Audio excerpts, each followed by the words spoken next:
10 محرم کا وہ دن جب آسمان بھی سجدے میں آیا، ایک دن جسے ہم صرف یتیموں کا دن سمجھتے ہیں، لیکن کیا ہم جانتے ہیں زمین و آسمان وفا کا ایک آخری منظر دیکھا؟ 10 محرم کی دوپہر، تپتی ریت اور 6 ماہ کا بچہ اپنے باپ کی باہوں میں آخری سانسیں لے رہا تھا۔ پیاس اتنی تھی کہ آسمان بھی لرز گیا مگر پانی نہ آیا۔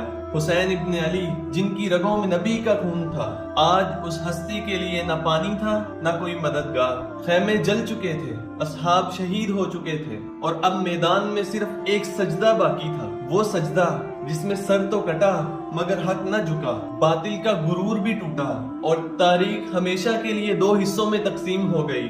یزید جو جیت کر بھی مردہ ہو گیا اور حسین جو شہید ہو کر بھی زندہ ہے۔ محرم صرف آنکھیں نم کرنے کا دن نہیں، یہ وہ دن ہے، یہ دن پوچھتا ہے، یہ دن سوال کرتا ہے۔ جب وقت کا یزید تمہارے سامنے ہو، کیا تم تب بھی حسین کی راہ پر چلو گے؟